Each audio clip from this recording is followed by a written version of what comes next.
Good morning students.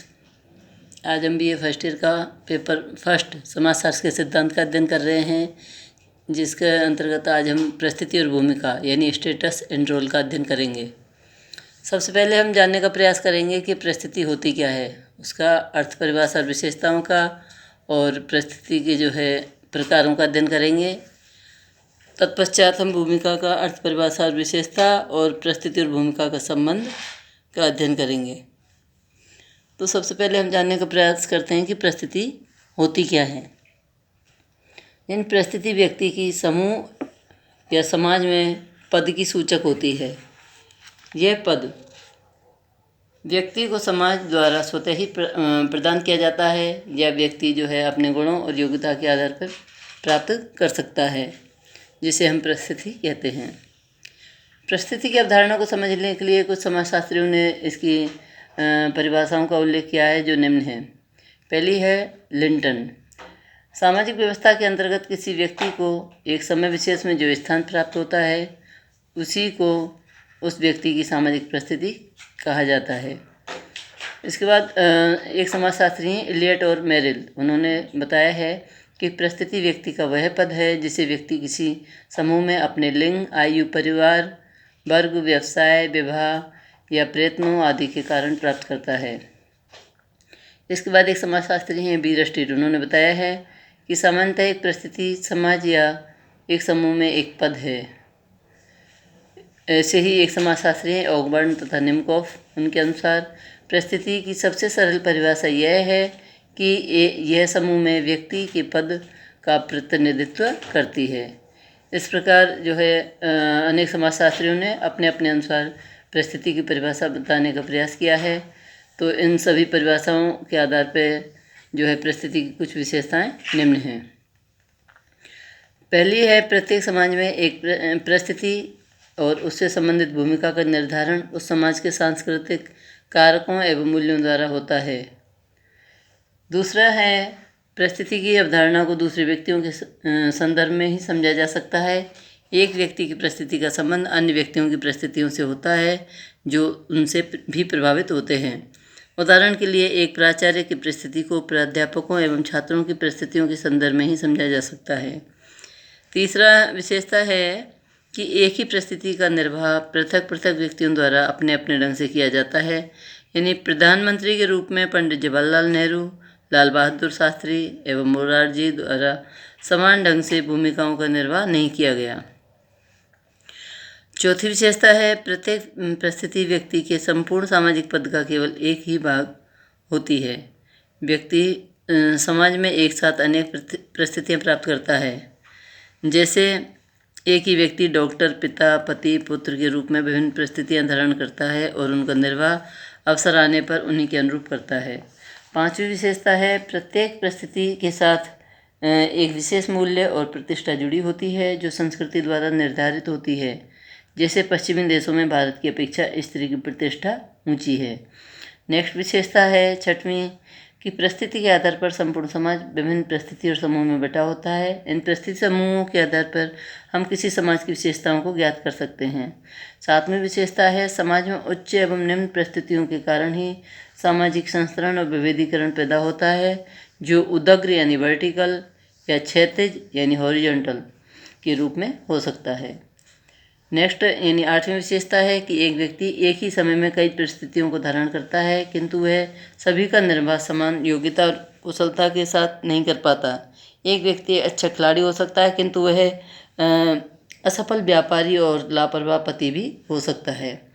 इसके बाद next विशेषता है कि समाज में कुछ परिस्थितियां प्रदत्त होती हैं, जो एक व्यक्ति को समाज द्वारा स्वयं प्रदान कर समाज एक व्यक्ति को स्वयं समाज प्रदान करता है, और दूसरी ओर कुछ परिस्थितियां व्यक्ति अपनी योग्यता और प्रयत्नों द्वारा अर्जित करता है। इसके बाद हम अध्ययन करेंगे कि सामाजिक परिस्थितियों के प्रकार कौन कौन से हैं। तो राल्फ लिंटन एक समाजशास्त्री थे। उन्होंने 1936 में समाज में पाई जाने वाली परिस्थितियों को प्रमुख रूप से दो भागों में बांटा है, प्रदत्त और अर्जित। तो पहली है प्रदत्त। समाज में कुछ परिस्थितियाँ ऐसी होती हैं जो व्यक्ति के गुणों पर ध्यान दिए बिना उसको स्वतः ही प्राप्त हो जाती हैं। ये परिस्थितियाँ व्यक्ति को किसी परिवार विशेष में जन्म लेने व परंपरा आदि के कारण ही प्राप्त हो जाती हैं और बच्चे को उस समय प्रदान कर दी जाती हैं, जबकि उसके व्यक्तित्व के बारे में समाज कुछ नहीं जानता। समाज में प्रदत्त परिस्थिति पहले से ही मौजूद होती है जो नवीन जन्म लेने वाले प्राणी को प्रदान कर दी जाती हैं। लिंग भेद, आयु, नातेदारी, प्रजाति, जाति, वैध अवैध संतान, परिवार में बच्चों की कुल संख्या, गोद लेने, माता पिता की मृत्यु, विवाह विच्छेद आदि व्यक्ति की इच्छा का कोई ध्यान नहीं रखते हुए उनको एक परिस्थिति प्रदान करते हैं। इन सब के आधार पर जो है जो परिस्थिति निर्धारण के आधार कुछ निम्नलिखित हैं जिनसे हम जो है प्रदत्त परिस्थिति निर्धारित कर सकते हैं। पहली है लिंग भेद। लगभग सभी संस्कृतियों में स्त्री और पुरुष की परिस्थितियाँ और भूमिकाओं में अंतर पाया जाता है। प्राय स्त्रियों की तुलना में पुरुष की परिस्थिति ऊंची मानी जाती है। पश्चिमी संस्कृति में स्त्रियों को कमजोर, कोमल, भावुक, सहज विश्वासी, धार्मिक और एक विवाही माना जाता रहा है। भारत में स्त्रियों की परिस्थिति पुरुषों से नीची रही है और उन्हें अबला, दासी, संपत्ति के रूप में समझा जाता है। इसी कारण स्त्रियों को उच्च शिक्षा, व्यवसाय से पृथक रखा गया, उनको संपत्ति और राज्याधिकारों से वंचित किया गया और उन्हें पुरुषों के अधीन रखा गया। जबकि पुरुषों को दूसरी तरफ जो है साहस, वीरता, तर्क और शौर्य का प्रतीक माना गया है। यही कारण है कि स्त्रियों को छोटे मोटे घरेलू कार्य जैसे सिलाई, बर्तन बनाना, बच्चों को पालन पोषण करना आदि काम सौंपे जाते हैं, जबकि पुरुष पशुचारण, मछली मारने, शिकार, युद्ध करने आदि के कार्य करते रहे हैं जिनमें अधिक शारीरिक शक्ति और साहस की आवश्यकता होती है। स्त्री एवं पुरुषों की परिस्थितियों में सांस्कृतिक कारणों से भी भिन्नता पाई जाती है। सदैव ही पुरुषों की तुलना में स्त्रियों की निम्न स्थान मतलब नहीं दिया जाता। भारत में गारो, खासी, नायर, मातृसत्तात्मक परिवारों में पुरुषों की तुलना में स्त्री की जो परिस्थिति है वो ऊंची होती है। वही परिवार की मुखिया होती है, संपत्ति और धार्मिक कार्यों में वही प्रधान होती है। इस प्रकार से जो है हम नेक्स्ट बिंदु है परिस्थिति प्रधारण का, उसका आधार है वो है आयु भेद। उसके आधार पे जो है हम परिस्थिति का निर्धारण करेंगे। यौन भेद की भांति आयु भेद की निश्चित और स्पष्ट जो है शारीरिक लक्षण है, किंतु आयु एक परिवर्तनशील तथ्य भी है। विश्व की सभी संस्कृतियों में आयु के आधार पर परिस्थिति भेद पाया जाता है। आयु का विभाजन शिशु, बालक, युवा, प्रौढ़ एवं वृद्ध आदि स्तरों में किया जा सकता है। समाज में अलग अलग आयु के लोगों को विभिन्न परिस्थितियां प्रदान की जाती हैं। एक विशेष परिस्थिति के लिए निश्चित आयु का होना आवश्यक है। बड़े भाई एवं छोटे भाई का भेद आयु पर निर्भर है। प्राय बच्चों की तुलना में वृद्ध लोगों को समाज में अधिक सम्मान दिया जाता है। इसका कारण आयु की अतिरिक्त ये भी है कि उन्हें जीवन के अनुभव अधिक होता है और वे परंपरा और संस्कृति के रक्षक माने जाते हैं। भारत के राष्ट्रपति के लिए कम से कम 35 वर्ष की आयु का होना आवश्यक है। इस प्रकार मत देने के लिए, उम्मीदवार होने के लिए, सरकारी नौकरी प्राप्त करने के लिए भी एक निश्चित आयु का प्राप्त करना आवश्यक होता है। इसके बाद तीसरा बिंदु आता है परिस्थिति निर्धारण का, वो है नातेदारी। व्यक्ति को नातेदारी के आधार पर अनेक परिस्थिति प्राप्त होती हैं। एक व्यक्ति का अपने माता पिता या रक्त संबंधियों से संबंध होता है। उनसे संबंधित होने के कारण ही वह अनेक परिस्थितियाँ प्राप्त करता है। नातेदारी से संबंधित परिस्थितियाँ प्रदत्त होती हैं क्योंकि वे हमारे माता पिता और भाई बहन का चयन नहीं करते। नातेदारी जैविकीय और सांस्कृतिक दोनों ही तथ्यों का मिश्रित रूप होती है। समाज में हमें कई पद जो है माता पिता द्वारा ही प्राप्त होते हैं। राजा का पुत्र राजपद ग्रहण करता है। हम अपने माता पिता का वर्ग, धर्म और कभी कभी व्यवसाय भी ग्रहण करते हैं। भारत में जाति का आधार जन्म भी है। माता पिता, भाई बहन, चाचा, मामा, जीजा, साला, दादा दादी, सास ससुर आदि परिस्थितियाँ नातेदारी के आधार पर ही तय होती हैं।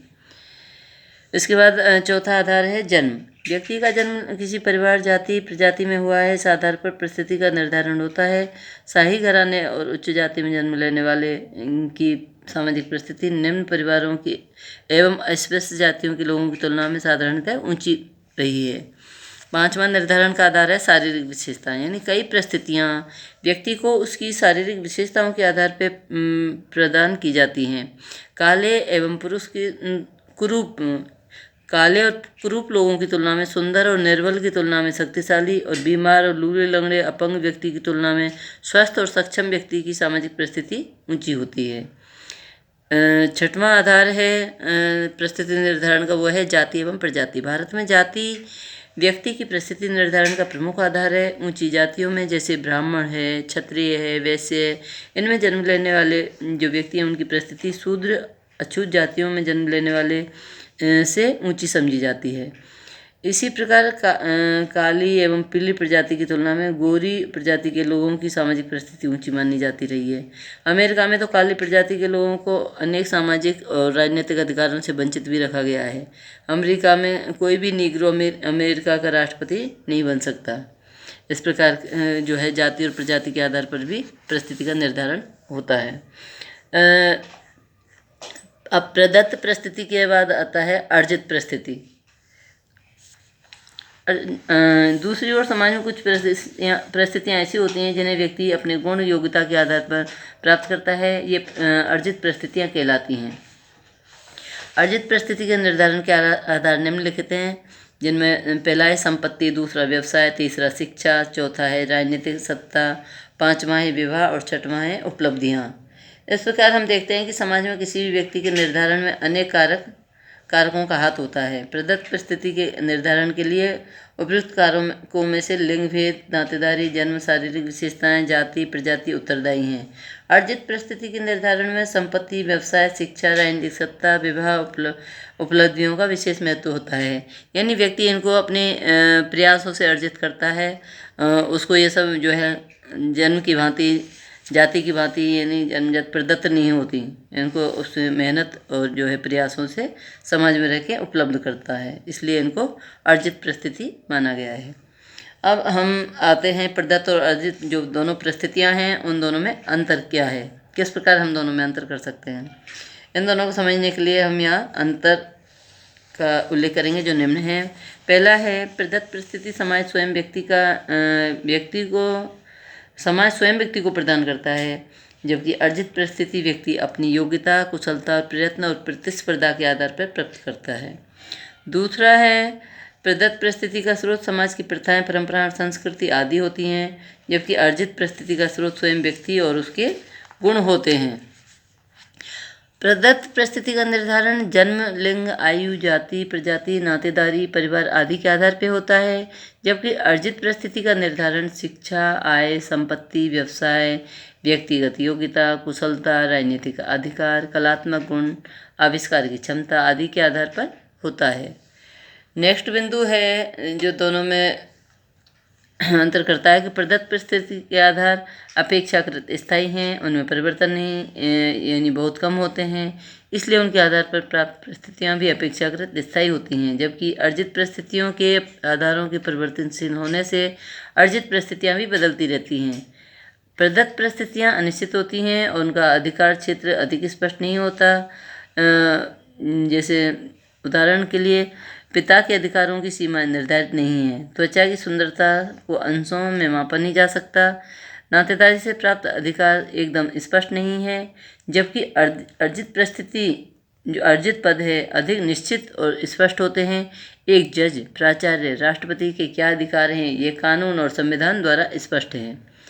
छठवां जो अंतर है दोनों में वो है प्रदत्त परिस्थितियों का आदिम परंपरागत समाजों में अधिक महत्व पाया जाता है, क्योंकि प्रथाओं परंपराओं का अधिक प्रभाव होता है। इसके विपरीत अर्जित परिस्थितियों का आधुनिक समाजों में अधिक महत्व है, क्योंकि आजकल व्यक्ति का मूल्यांकन उसके गुणों द्वारा होता है।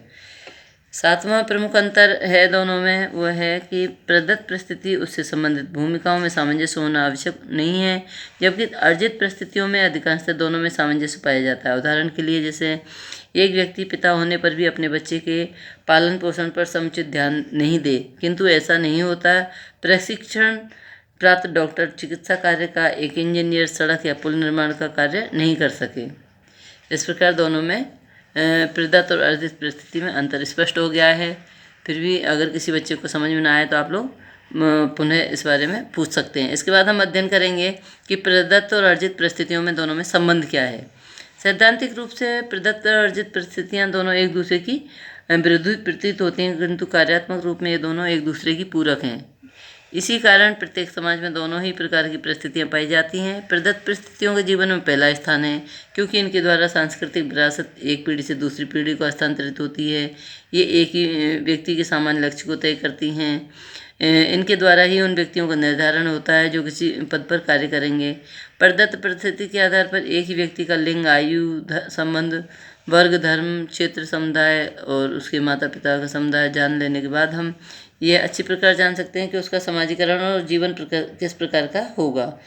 प्रदत्त परिस्थिति व्यक्ति को सुरक्षा की भावना प्रदान करती है, जो अर्जित पद कभी प्रदान नहीं कर पाते हैं। इस प्रकार से जो है समाज में अर्जित पदों के महत्व भी कम नहीं है। अर्जित पदों के कुछ कारण हैं कि सही व्यक्ति सही पद पर पहुंच पाता है, व्यक्ति को कार्य करने की प्रेरणा मिलती है। अर्जित परिस्थितियां प्रतिस्पर्धा को जन्म देती हैं। प्रदत्त परिस्थिति जो है प्रधान समाज में व्यक्तित्व के विकास के अवसर कम होते हैं, जबकि जो अर्जित परिस्थिति है उसमें समाज में व्यक्तित्व के विकास के अनेक अवसर उपलब्ध होते हैं। इस प्रकार स्पष्ट होता है कि समाज में प्रदत्त और अर्जित परिस्थितियों का समान महत्व है, और प्रदत्त परिस्थिति के लिए कुछ अर्जित और अर्जित परिस्थिति के लिए कुछ प्रदत्त गुणों का होना आवश्यक होता है। इस प्रकार जो है अब हम परिस्थिति के बाद अध्ययन करेंगे कि भूमिका किसे कहते हैं और उसकी अर्थ परिभाषा विशेषताएं क्या हैं, और इन दोनों परिस्थिति और जो है भूमिका, इन दोनों में संबंध क्या है।